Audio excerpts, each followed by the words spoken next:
کاشانۂ بصیرت ایک ایسا یوٹیوب چینل جس پر ہر قسم کی دینی کتب بالخصوص محروم بصارت افراد کے لیے آڈیو اور ویڈیو فارمیٹ میں دستیاب ہیں اور بالعموم تمام مسلمان برادران و خواہران کے لیے دستیاب ہیں۔ اس لیے آپ سے گزارش ہے کہ بیل آئیکن کو پریس کر کے ہمارے اس چینل کو ضرور سبسکرائب کیجیے تاکہ آئندہ آنے والی ہر کتاب آپ کو بر وقت ملتی رہے۔ کاشانۂ بصیرت، کاشانۂ بصیرت، کاشانۂ بصیرت، کاشانۂ بصیرت۔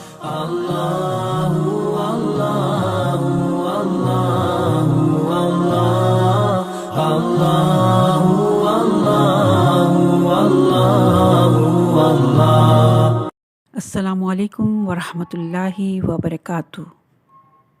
سامعین، آپ جو کتاب سماعت فرما رہے ہیں اس کا نام ہے کشکول جلد نمبر 2، اور آج کی پہلی کہانی کا عنوان ہے بدترین دشمن کا موم ہونا۔ سلسلہ بنی عباس کا دوسرا خلیفہ منصور دوانقی جب کسی مخالف کو قتل کرنا چاہتا تو وہ اپنے سرخ محل میں سرخ نشستگاہ پر بیٹھتا تھا۔ اس کے خادم تلواروں کے ساتھ وہاں ہوتے، مظلوموں کو وہاں لایا جاتا اور ان کے سر منصور دوانقی کے سامنے قطع کیے جاتے۔ ایک مرتبہ منصور نے فضل بن ربی کو بلایا اور اس سے کہا، تم میرے رازدار ہو، تم نے ہمیشہ میرے رازوں کی حفاظت کی ہے، آج میں تمہارے ذمے ایک کام لگانا چاہتا ہوں اور مجھے یقین ہے کہ تم یہ کام ضرور کرو گے۔ ربی نے کہا، میں آپ کا خادم ہوں اور آپ مجھے جو بھی حکم دیں گے میں اس کی تعمیل کروں گا۔ منصور نے کہا، میں جعفر بن محمد علیہ السلام کو قتل کرنا چاہتا ہوں، تم ان کے گھر جاؤ اور انہیں گرفتار کر کے میرے سامنے پیش کرو۔ فضل بن ربی دل میں امام جعفر صادق علیہ السلام سے عقیدت رکھتا تھا، اس لیے اسے خلیفہ کا حکم بجا لانے میں تردد ہوا، کیونکہ وہ جانتا تھا کہ اگر وہ امام علیہ السلام کو خلیفہ کے سامنے لایا تو وہ آپ کو شہید کر دیں گے، اور اس کے ساتھ اس کی دوسری پریشانی یہ تھی کہ اگر اس نے خلیفہ کے حکم کی تعمیل نہ کی تو خلیفہ اسے اور اس کے خاندان کو زندہ نہیں چھوڑے گا۔ فضل بن ربی کے 2 بیٹے تھے۔ اس نے دل میں سوچا کہ اس افتاد کے لیے اسے اپنے بیٹوں سے مشورہ کرنا چاہیے۔ اس کا ایک بیٹا دنیا طلب تھا۔ اس نے باپ سے کہا، آپ خلیفہ کے حکم کی تعمیل کریں۔ جب باپ نے کچھ پس و پیش کی تو وہ اپنے ساتھ بہت سے سپاہی لے کر امام علیہ السلام کے گھر کی طرف گیا اور سپاہیوں سمیت دیوار پھلانگ کر آپ کے گھر میں داخل ہوا۔ اس طرح امام علیہ السلام گھر کے صحن میں نماز پڑھ رہے تھے۔ اس وقت امام علیہ السلام گھر کے صحن میں نماز پڑھ رہے تھے۔ آپ نے ان سے فرمایا، لوگوں، مجھے غسل کر لینے دو، پھر مجھے اپنے ساتھ لے چلو۔ سپاہیوں نے کہا، ایسا نہیں ہو سکتا۔ امام علیہ السلام نے فرمایا، تو کم از کم مجھے 2 رکعت نماز ہی پڑھ لینے دو۔ سپاہیوں نے اس کی بھی اجازت نہ دی۔ پھر آپ نے فرمایا، اچھا اتنی مہلت دو کہ میں لباس اتار کر دوسرا لباس پہن لوں، لیکن سپاہیوں نے اس کی اجازت بھی نہ دی اور حضرت کو زبردستی مکان سے باہر لے آئے۔ اس وقت آپ کی عمر 60 برس تھی۔ راستے میں سپاہیوں کو تھوڑی سی حیا آئی، انہوں نے آپ کو گھوڑے پر سوار کیا۔ اس دوران منصور بے چین ہو رہا اور اس نے کئی بار فضل بن ربی سے کہا کہ ابھی تک جعفر بن محمد کو یہاں پیش کیوں نہیں کیا گیا۔ فضل بن ربی نے اسے ہر بار یہی جواب دیا کہ میرا بیٹا گیا ہوا ہے، اگر وہ ابھی تھوڑی دیر میں پہنچنے ہی والا ہوگا۔ جب امام علیہ السلام قصر خلیفہ کی روش پر پہنچے تو فضل بن ربی کی نظر آپ پر پڑی تو اس کے آنسو بہنے لگے۔ امام نے فضل سے کہا، کیا مجھے 2 رکعت نماز پڑھنے کی اجازت ہے؟ فضل بن ربی نے کہا، میرے سردار، جس طرح آپ چاہیں۔ امام علیہ السلام نے وہاں 2 رکعت نماز پڑھی اور آپ نے ایک دعا پڑھی۔ جب آپ قصر خلیفہ کی دوسری روش پر پہنچے تو آپ نے وہاں بھی دعا پڑھی، پھر منصور کے پاس پہنچے۔ جیسے ہی منصور کی نظر آپ پر پڑی تو اس نے چیخ کر کہا، آپ ہماری حکومت کو چیلنج کر رہے ہیں اور لوگوں کو ہمارے خلاف بھڑکا رہے ہیں۔ امام علیہ السلام نے فرمایا، تمہارے خلاف خروج کا کوئی ارادہ مجھے تمہارے خلاف خروج کا کوئی ارادہ نہیں ہے۔ اگر مجھے خروج کرنا ہوتا تو میں بنی امیہ کے خلاف خروج کرتا۔ منصور نے بہت سے خطوط آپ کے سامنے رکھے اور کہا یہ آپ کے وہ خطوط ہیں جو آپ نے لوگوں کو لکھے ہیں۔ امام علیہ السلام نے فرمایا یہ سب بہتان اور جھوٹ ہے۔ آپ کے ان جملوں سے منصور کا غصہ مزید بڑھ گیا۔ اس نے ایک بالش کے قریب اپنی تلوار نیام سے نکالی۔ فضل بن ربی یہ منظر دیکھ کر کانپ رہا۔ اس نے بڑی بے چارگی سے امام کو دیکھا، لیکن اسے دیکھ کر حیرت ہوئی کہ آپ ظالم کے سامنے پورے اطمینان و سکون سے کھڑے ہیں۔ منصور نے اپنی تلوار نیام میں کر لی اور کچھ دیر سوچتا رہا۔ پھر اس نے 1 میٹر کے قریب تلوار نیام سے نکالی، پھر سوچ کر اسے نیام میں ڈال دیا۔ آخر میں اس نے پوری تلوار نیام سے نکال لی، لیکن چند لمحات کے بعد اس نے تلوار کو نیام میں کر لیا۔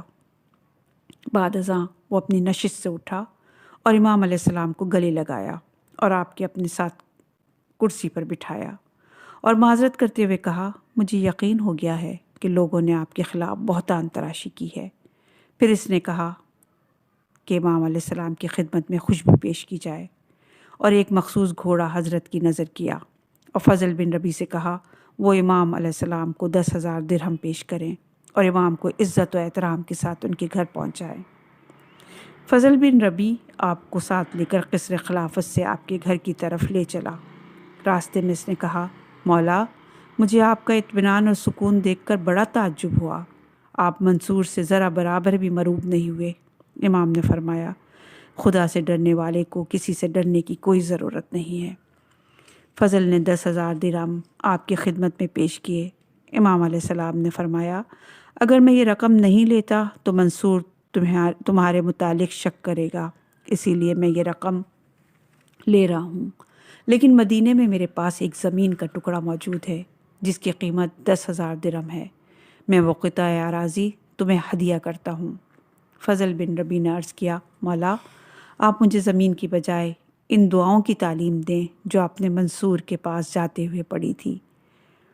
امام علیہ السلام نے فرمایا ہم اہل بیت علیہ السلام جب کسی کو کچھ عطا کرتے ہیں تو وہ واپس نہیں لیا کرتے، آج سے وہ زمین بھی تمہاری ہے اور میں تمہیں وہ دعائیں بھی تعلیم کر دیتا ہوں۔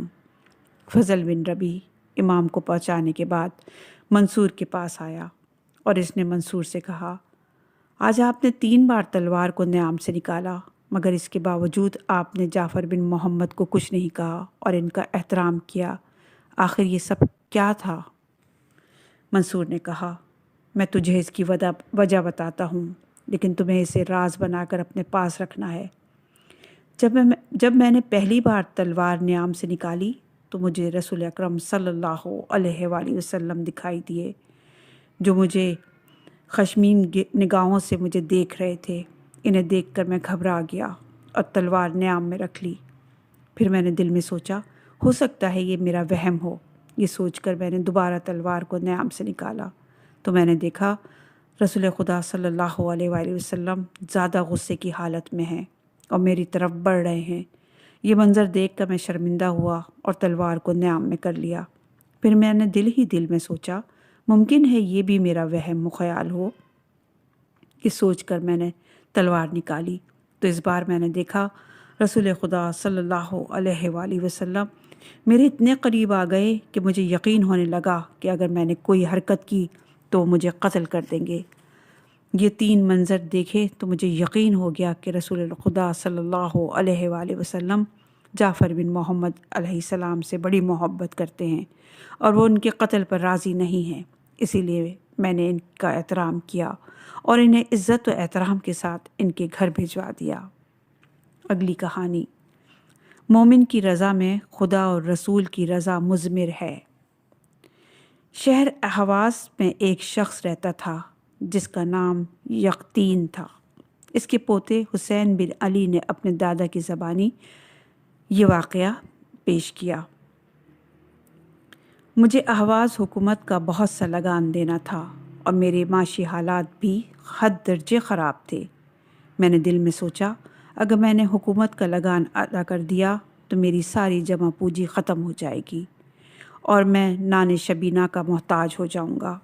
میں نے حاکم احواز کے متعلق یہ سن رکھا تھا کہ وہ یحییٰ بن خالد کا کاتب ہے اور وہ امام جعفر صادق علیہ السلام کا محب ہے، لیکن میں اس خوف سے اس کے پاس نہیں جانا چاہتا تھا کہ مبادا یہ بات صحیح نہ ہو اور میں کہیں مشکل میں نہ پڑ جاؤں۔ میں اہواز سے سیدھا مکہ مکرمہ گیا اور ادائیگی عمرہ کے بعد میں مدینہ منورہ گیا، جہاں روضہ رسول کی زیارت کی اور پھر امام جعفر صادق علیہ السلام کی خدمت میں حاضر ہوا۔ میں نے اپنے آقا و مولا سے کہا، مولا، میں نے سنا ہے کہ حاکم اہواز آپ کا دوست ہے۔ میں نے ابھی تک اس لیے ملاقات نہیں کی کہ مبادا وہ آپ کا مخالف ہی نہ ہو اور میری زندگی کے لیے خطرات بڑھ نہ جائیں۔ میں آپ ہی سے اس کے متعلق سننا چاہتا ہوں۔ امام نے فرمایا، خوف نہ کھاؤ، تمہیں کوئی نقصان نہیں ہوگا۔ پھر آپ نے حاکم اہواز کے نام ایک خط تحریر کیا جس کی عبارت یہ تھی، اللہ نے آسمانوں کے نیچے بہت سے رحمت کے بادل پیدا کیے ہیں، اور ان بادلوں کا سایہ اسے نصیب ہوگا جو اپنے مسلمان بھائی کی مدد کرے گا اور اس کے لیے راحت کا ذریعہ ثابت ہوگا، اور جس شخص نے اپنے مسلمان بھائی کو ایک کھجور کے دانے کے برابر بھی فائدہ پہنچایا ہوگا تو وہ خدا کی رحمت کا حقدار قرار پائے گا۔ حامل خط کو اپنا بھائی تصور کرو۔ پھر آپ نے خط کو لفافے میں بند کیا اور اس پر اپنی مہر ثبت کی اور مجھے فرمایا کہ تم میرا یہ خط لے کر اہواز چلے جاؤ۔ میں نے حضرت کا خط لیا اور اہواز کی طرف چل پڑا اور اہواز پہنچ کر سیدھا حاکم کے دروازے پر پہنچا۔ دربار نے مجھ سے پوچھا، تو کون ہے اور کیا چاہتا ہے؟ میں نے اس سے کہا، حاکم سے جا کر کہو امام جعفر صادق علیہ السلام کا ایک قاصد آپ کے دروازے پر کھڑا ہے اور اس کے پاس امام جعفر صادق علیہ السلام کا ایک خط ہے۔ دربان کو گئے ہوئے ابھی چند لمحات ہی گزرے تھے کہ میں نے دیکھا کہ حاکم اہواز ننگے پاؤں دوڑتا ہوا میری جانب آ رہا ہے۔ اس نے آتے ہی مجھے سلام کیا اور میری پیشانی کا بوسہ لے کر کہا، میرے آقا و مولا نے تمہیں اپنا قاصد بنا کر بھیجا ہے؟ میں نے کہا، جی ہاں۔ اس نے میرا ہاتھ پکڑا اور مجھے دارالامارہ میں لے گیا۔ میں نے اسے امام کا خط پیش کیا۔ اس نے خط پڑھا، چوم کر آنکھوں کو لگایا اور اس کے بعد اس نے مجھ سے کہا، اب آپ حکم کریں میں آپ کی کیا خدمت کروں؟ میں نے کہا، آپ کے لگان کے رجسٹر میں مجھ پر لگان کی بھاری رقم لکھی ہوئی ہے اور میں یہ رقم ادا کرنے کے قابل نہیں ہوں۔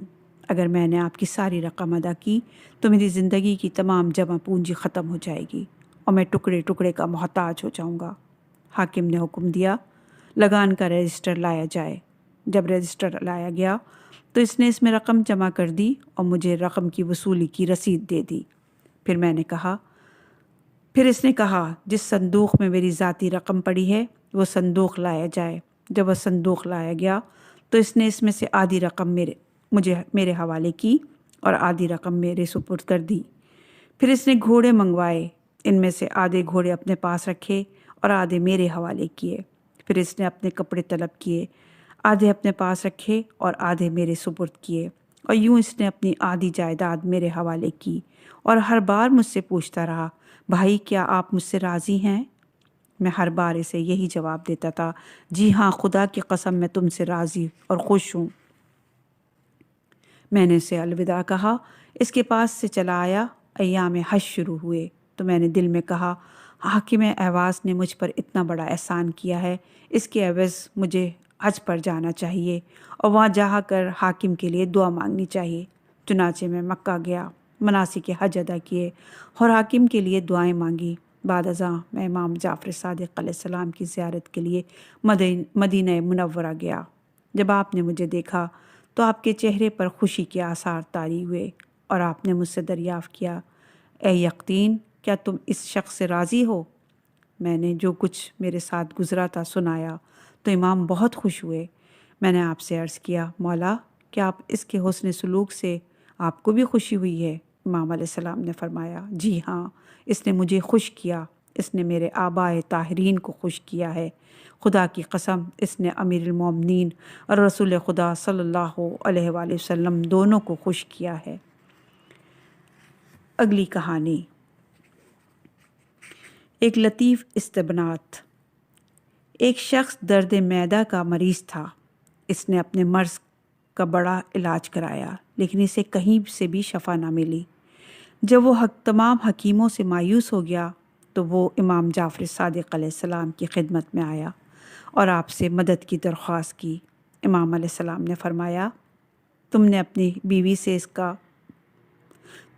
بیوی سے اس کے حق مہر کی تھوڑی سی رقم طلب کرو اور اس کی دی ہوئی رقم سے تھوڑا سا شہد خریدو اور شہد میں بارش کا پانی ملا کر اسے استعمال کرو، خدا نے چاہا تو تمہیں تندرستی نصیب ہوگی۔ اس شخص نے آپ کے مشورے پر عمل کیا اور تندرست ہو گیا، بہت حیران ہوا اور پھر امام کی خدمت میں حاضر ہوا اور عرض کیا، آپ کے بتائے ہوئے نسخے میں ایسی کون سی بات تھی جس کی وجہ سے مجھے شفا ملی؟ امام علیہ السلام نے فرمایا، اللہ تعالیٰ نے قرآن حکیم میں فرمایا ہے، سورہ نساء کی آیت نمبر 4۔ ترجمہ: عورتوں کو ان کا حق مہر خوش دلی سے ادا کرو، اگر وہ اس میں سے تمہیں اپنی خوشی سے دے دیں تو اسے خوشگوار سمجھ کر کھاؤ۔ پھر اس کے بعد آپ نے فرمایا سورہ نحل کی آیت نمبر 69، اس میں لوگوں کے لیے شفا ہے۔ پھر اس کے بعد آپ نے بارش کے متعلق فرمایا، سورہ قاف کی آیت نمبر 9، اور ہم نے آسمان سے بابرکت پانی نازل کیا۔ پھر آپ نے فرمایا، جب تم نے خوشگوار مال سے شفا خریدی یعنی شہد خریدا اور برکت والے پانی میں اسے ملایا تو وہ نسخہ شفا کا ذریعہ ثابت ہوا۔ اگلی کہانی، قسم کا عجیب انداز۔ محمد بن عبداللہ اسکندری امام جعفر صادق علیہ السلام سے حسد رکھتا تھا۔ وہ حسد کے ہاتھوں مجبور ہو کر امام منصور دیوانقی کے پاس گیا اور اس سے کہا، میں امام جعفر صادق علیہ السلام کا رازدان ہوں، وہ آپ کے خلاف انقلاب برپا کرنا چاہتے ہیں اور انہوں نے معلیٰ بن حنیس کو رقم کی جمع آوری اور ہتھیار اکٹھا کرنے کا حکم دیا ہے، وہ آپ کے خلاف شورش منظم کرنا چاہتے ہیں۔ منصور نے اپنے چچا داؤد بن علی والی مدینہ کو خط لکھا، جیسے ہی تمہیں میرا یہ خط ملے تو فوراً جعفر بن محمد کو گرفتار کر کے میرے پاس مدینہ روانہ کرو۔ والی مدینہ نے آپ کو گرفتار کر کے بغداد روانہ کیا۔ جب آپ کو خلیفہ کے سامنے پیش کیا گیا تو اس نے چیخ کر کہا، آپ میرے خلاف انقلاب کیوں برپا کرنا چاہتے ہیں؟ امام علیہ السلام نے فرمایا، میرے متعلق تمہیں جو کچھ بتایا گیا ہے وہ سب جھوٹ پر مبنی ہے۔ منصور نے کہا، کیا آپ قسم کھا سکتے ہیں کہ آپ بے گناہ ہیں؟ آپ نے فرمایا، جی ہاں۔ منصور نے کہا، پھر آپ طلاق اور غلاموں کی آزادی کی قسم کھائیں۔ آپ نے فرمایا، میں شرعی قسم کھانے کے لیے تیار ہوں، لیکن اس طرح کی خود ساختہ قسم نہیں کھا سکتا۔ منصور نے ناراض ہو کر کہا کہ کیا آپ میرے سامنے اپنی علمیت کا دعویٰ کرنا چاہتے ہیں؟ آپ نے فرمایا، اس میں بھلا کیا قباحت ہے؟ ہم علم کا معدن اور اہل قرآن ہیں، اللہ نے ہمارے گھر میں قرآن اتارا ہے اور حقیقت علم ہمارے پاس ہے۔ منصور نے کہا، تو کیا میں اس شخص کو تمہارے سامنے پیش کروں جو تمہاری ان حرکات سے واقف ہے؟ پھر اس نے محمد بن عبداللہ اسکندری کو دربار میں طلب کیا۔ اس نے امام علیہ السلام کے سامنے جھوٹ بولا کہ واقعی یہ خلیفہ کے خلاف خروج کی تیاریاں میں لگے ہوئے ہیں۔ امام نے اس سے فرمایا، کیا تو قسم کھا کر یہ گواہی دے سکتا ہے کہ میں ہتھیار جمع کر رہا ہوں اور خلیفہ کے خلاف خروج کرنا چاہتا ہوں؟ اس نے کہا، جی ہاں، میں خدائے واحد احد حی العلیم کی قسم کھاتا ہوں۔ امام علیہ السلام نے فرمایا، اس طرح کی قسم مت کھاؤ۔ منصور نے کہا، وہ کیوں؟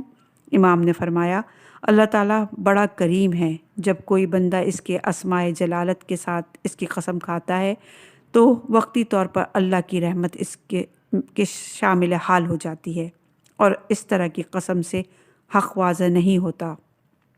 اس کے بجائے تم ان الفاظ سے قسم کھاؤ کہ میں اللہ کی قوت اور قدرت کے حصار سے نکل کر اور اپنی قوت و قدرت پر انحصار کرتے ہوئے کہتا ہوں کہ اگر میں جھوٹا ہوں تو مجھ پر اللہ کا عذاب آ جائے۔ جیسے ہی اس نے امام علیہ السلام کے بیان کردہ الفاظ سے قسم کھائی تو وہ بے ہوش ہو کر زمین پر گرا اور فوراً مر گیا۔ یہ منظر دیکھ کر منصور گھبرا گیا اور امام سے معذرت طلب کی۔ اگلی کہانی، سادات کا سربراہ۔ ایک مرتبہ منصور نے اپنے سینئر وکیل کو بلایا اور اس سے کہا، اب تک میں 100 سادات کا قتل کر چکا ہوں، لیکن ابھی تک ان کا سربراہ جعفر بن محمد زندہ ہے۔ اس کے قتل کے بغیر مجھے چین نہیں آئے گا۔ تم یہاں سے 1000 سپاہی لے کر مدینہ جاؤ اور جعفر صادق علیہ السلام اور ان کے بیٹے اسماعیل کے سر قلم کر کے میرے پاس لے آؤ۔ وزیر نے 1000 فوجی ساتھ لیے اور رات کے وقت مدینہ پہنچا اور امام جعفر صادق علیہ السلام کے گھر میں داخل ہو گیا۔ اللہ تعالیٰ نے اس کی نگاہیں پھیر دیں۔ صحن میں بیٹھی ہوئی 2 اونٹنیاں اسے امام جعفر صادق علیہ السلام اور اسماعیل کے روپ میں دکھائی دیں۔ اس نے دونوں کے سر قلم کیے، انہیں تھیلے میں ڈالا اور بڑی تیزی سے سفر کے بعد بغداد پہنچا۔ وزیر اور اس کے ساتھ فوجیوں کو یقین تھا کہ منصور جیسے ہی وہ سر دیکھے گا تو انہیں انعام و اکرام سے نوازے گا۔ جب منصور نے تھیلا کھول کر دیکھا تو اس تھیلے میں 2 اونٹنیوں کے سر نظر آئے۔ اس نے چیخ کر کہا، تم میرے سامنے اونٹنیوں کے سر کیوں لائے ہو؟ وزیر اور اس کے ساتھیوں نے جواب دیا، ہم پر معاملہ مشتبہ ہو گیا تھا۔ منصور کو امام کی روحانی قوت کا پورا علم تھا۔ اسے یقین ہو گیا کہ یہ سب کچھ اعزاز امامت کے تصرف کی وجہ سے ہوا ہے۔ پھر اس نے کہا، اچھا یہ بات مخفی رہنی چاہیے، لوگوں کو نہیں معلوم ہونا چاہیے کہ میں نے ایسا کروایا ہے۔ اگلی کہانی، خدا نے مکھی کیوں پیدا کی یا کیوں بنائی؟ ایک دفعہ کا ذکر ہے کہ امام جعفر صادق علیہ السلام منصور دوانقی کے پاس بیٹھے ہوئے تھے۔ ایک مکھی نے منصور کو تنگ کر رکھا تھا۔ منصور اسے اڑاتا تو وہ دوبارہ آ کر اس کے منہ پر بیٹھ جاتی، وہ پھر اڑاتا تو وہ پھر آ کر بیٹھ جاتی۔ الغرض مکھی نے منصور کو زج کر دیا۔ تنگ آ کر منصور نے کہا، یا ابی عبداللہ، بلا مکھیوں کا کیا فائدہ ہے؟ نہ جانے خدا نے انہیں کیوں پیدا کیا؟ امام علیہ السلام نے فوراً جواب دیا، اللہ نے سرکشوں کو رسوا کرنے کے لیے مکھیاں پیدا کی ہیں۔ امام علیہ السلام کا جواب سن کر منصور سخت حیران ہوا اور کچھ نہ کر سکا، لیکن سوچنے لگا کہ کسی مناسب موقع پر آپ علیہ السلام کو قتل کر دے گا۔ اگلی کہانی، عمل داؤد۔ بنی عباس کا دوسرا خلیفہ منصور دوانقی سفاق اور بے رحم شخص تھا۔ وہ شیعوں کو اپنی حکومت کا سب سے بڑا دشمن سمجھتا تھا۔ اس نے اپنے دور حکومت میں بہت سے علویوں اور شیعوں کو گرفتار کیا اور انہیں ناحق قتل کیا۔ اسی کے حکم سے سید داؤد کو گرفتار کر کے بغداد روانہ کیا گیا۔ جب داؤد گرفتار ہوئے تو ان کی والدہ ماجدہ امام جعفر صادق علیہ السلام کے پاس آئیں اور ان سے مدد کی درخواست کی۔ آپ نے فرمایا، چند دن صبر کرو، ماہ رجب جب شروع ہونے والا ہوگا، ماہ رجب کی 13، 14 اور 15 کو روزہ رکھو اور بیت اللہ چلی جانا، وہاں جا کر اپنے فرزند کی رہائی کی دعا کرنا۔ آپ نے انہیں کچھ دعائیں تعلیم فرمائیں جو کہ کتب میں موجود ہیں، دعاؤں کی کتب میں موجود ہیں۔ جب داؤد نے حضرت کا بتایا ہوا عمل کیا تو انہیں خواب میں رسول خدا صلی اللہ علیہ وآلہ وسلم اور ائمہ ہدیٰ علیہ السلام کی زیارت کا شرف حاصل ہوا۔ نبی اکرم صلی اللہ علیہ وآلہ وسلم نے انہیں بشارت دی کہ تمہارا فرزند عنقریب زندان سے رہا ہو جائے گا۔ جس رات داؤد نے خواب دیکھا تھا، عین اسی رات منصور نے خواب میں امیر المومنین کو دیکھا۔ آپ نے منصور سے فرمایا، اسی وقت اٹھو اور داؤد کو زندان سے رہا کرو اور اسے اس کی والدہ کے پاس بھیجو۔ اگر تم نے ایسا نہ کیا تو میں تمہیں قتل کر دوں گا۔ منصور گھبرا کر اٹھا اور داؤد کو رہا کیا اور انہیں تیز رفتار سواری دے کر تاکید کی کہ فوراً اپنی والدہ کے پاس چلا جائے۔ اگلی کہانی، ایک زندیق کی رسوائی۔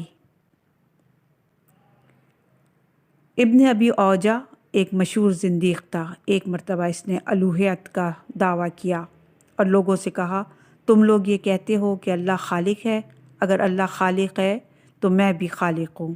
اس نے ایک برتن میں مٹی، کیچڑ اور کچھ لید وغیرہ ڈالی۔ چند دن بعد اس میں کیڑے پیدا ہو گئے۔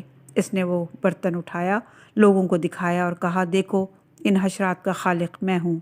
اللہ تو 9 ماہ تک رحم مادر میں رکھ کر پیدا کرتا ہے اور میں نے چند دنوں میں مخلوقات خود پیدا کر لی۔ بہت سے سادہ لو افراد اس کے جال میں پھنسنے لگے اور خدا کی شان خلاقی میں شک کرنے لگے۔ امام جعفر صادق کو اس کے فریب کا علم ہوا تو آپ نے لوگوں سے کہا، اس سے کہو ہم تم سے 2 سوال کرتے ہیں، اگر تم نے ان کے جواب دیے تو ہم تمہاری تصدیق کریں گے۔ اس سے پہلا سوال پوچھو، تم نے جو حیوانات پیدا کیے ہیں ان کی تعداد کیا ہے؟ پھر پوچھو کہ ان میں نر کتنے ہیں اور مادہ کتنے ہیں، اور اس سے کہو اگر تم ان کے خالق ہو تو ان پر لازم ہے کہ وہ تمہاری اطاعت کریں، بس انہیں حکم دو کہ جس طرف چل رہے ہیں وہاں سے رخ پھیر لیں اور تمہارے حکم پر چلیں۔ جب یہ باتیں اس جھوٹے آدمی تک پہنچ گئیں تو اس نے کہا، تمہیں میری مخلوقات کی تعداد اور جنس سے کیا لینا ہے؟ لوگوں نے کہا، کیسی عجیب بات ہے کہ خالق اپنی مخلوق کی تعداد اور جنس سے واقف نہ ہو۔ پھر اس سے کہا اپنی مخلوقات سے کہو جس طرف جا رہی ہیں اس کے مخالف سمت چلیں۔ جھوٹا بری طرح سے پھنس گیا اور اس نے کہا، ان کا چلنا پھرنا میری طاقت سے باہر ہے، میں نے صرف انہیں پیدا کیا ہے، وہ میری بات نہیں سمجھتی ہیں۔ لوگوں نے سمجھ لیا کہ وہ ایک جھوٹا آدمی ہے اور اس سے دور ہو گئے۔ اس طرح امام علیہ السلام نے اپنے استدلال سے لوگوں کو گمراہی سے بچا لیا۔ اگلی کہانی امام موسیٰ کاظم علیہ السلام اور شفیق بلخی۔ شفیق بلخی اپنے زمانے کے مشہور عابد و زاہد انسان تھے۔ وہ بیان کرتے ہیں کہ میں 149 ہجری کو حج کے لیے روانہ ہوا۔ میں کوفے سے چلا اور قادسیہ گیا۔ یہاں حجاج کا قافلہ تیار ہو رہا تھا۔ میں حجاج کی کثرت اور ان کے رنگ برنگے لباس دیکھنے میں محو تھا کہ میری نظر ایک جوان پڑی جس کا چہرہ نورانی تھا۔ اس نے اپنے لباس پر اون کی ایک چادر پہنی ہوئی تھی اور وہ لوگوں سے کچھ فاصلے پر چل رہا تھا۔ میں نے اپنے دل میں سوچا کہ ہو نہ ہو یہ کوئی صوفی ہے اور اپنے راستے پہ لوگوں پر بوجھ بنا رہے، یہ پورے راستے لوگوں پر بوجھ بنا رہے گا۔ بہتر یہ ہے کہ میں اس کے پاس جاؤں اور اس سے جا کر نصیحت کروں۔ میں اس نیت کے تحت چل پڑا۔ جب میں اس کے قریب پہنچا تو اس نے میرا نام لے کر فرمایا، شفیق، اللہ تعالیٰ فرما رہا ہے، اے ایمان والو، زیادہ گمانوں سے پرہیز کرو، بعض گمان گناہ ہوتے ہیں۔ یہ کہہ کر وہ چلا گیا۔ میں نے اپنے دل میں سوچا، یہ کوئی اتفاقی بات نہیں ہے۔ اس نے مجھے دیکھے بغیر میرا نام لیا اور اس نے وہ آیت پڑھی جس کا تعلق میری حالت سے تھا۔ معلوم ہوتا ہے کہ خدا کا مقرب بندہ ہے۔ میں اس کے پاس جا کر اس سے معافی طلب کروں گا۔ میں نے بڑی کوشش کی کہ اس سے جا ملوں، لیکن وہ مجھے کہیں دکھائی نہ دیا، یہاں تک کہ ہم ایک قریبی شہر جا پہنچے۔ وہ جوان مجھے دکھائی دیا۔ وہ نماز پڑھ رہا تھا، لیکن اس کی نماز کی شان جداگانہ تھی۔ وہ بڑے خشوع اور خضوع سے محو نماز تھا اور وہ دنیا مافیہ سے بے نیاز ہو کر عالم بالا سے متصل تھا۔ میں نے اس کی نماز ختم کرنے کا انتظار کیا۔ جب وہ نماز سے فارغ ہوا تو میں اس کی طرف چل پڑا۔ ابھی میں اس کے پاس پہنچا ہی تھا کہ اس نے مجھے آواز دے کر قرآن کریم کی یہ آیت تلاوت فرمائی، سورہ طٰہٰ کی آیت نمبر 42۔ جو بھی توبہ کرے اور ایمان لائے اور نیک عمل کرے پھر راہ خدا پر چلے تو میں اس کے لیے بہت زیادہ بخشنے والا ہوں۔ اس بار بھی جوان نے میرے معافی ضمیر کی صحیح ترجمانی کی تھی، جس سے مجھے یقین ہو گیا کہ یہ خدا کے مقربین خاص میں سے ہے۔ میں اس مقام پر پہنچ چکا جہاں انسان لوگوں کے دلوں کے رازوں کو جاننے لگتا ہے۔ اس کے بعد میں نے اس جوان کو مینا میں دیکھا۔ وہ ایک کنویں سے پانی بھر رہا تھا۔ اس کے ہاتھ میں رسی تھی کہ اچانک رسی اس کے ہاتھ سے چھوٹ گئی اور وہ ڈول رسی سمیت کنویں میں جا گرا۔ اس وقت جوان نے اپنے ہاتھ آسمان کی طرف بلند کیے اور کہا، اے اللہ، تو ہر چیز پر قادر ہے، تو ہی ہے جو مجھے پانی پلاتا ہے اور کھانا کھلاتا ہے، اور وہ تمام چیزیں جن کی میں تجھ سے تمنا کرتا ہوں۔ پھر میں نے عجیب منظر دیکھا۔ کنویں کے پانی میں تلاطم پیدا ہوا اور وہ پانی اتنا اوپر آ گیا کہ جوان نے پانی سے اپنا ڈول نکال لیا پھر اس پانی سے اس نے وضو کیا اور 4 رکعت نماز ادا کی۔ میں اس کی نماز کو بڑی توجہ سے دیکھتا رہا۔ نماز کے دوران اس کے بدن کا رواں رواں کانپ رہا تھا اور اس کی آنکھوں سے آنسو ٹپک رہے تھے۔ جب وہ نماز سے فارغ ہوا تو میں اس کے پاس گیا اور اس پر سلام کیا۔ اس نے بڑی گرمجوشی سے مجھے سلام کا جواب دیا۔ میں نے جوان سے کہا، آپ اس ڈول کا بچا ہوا پانی مجھے پلائیں۔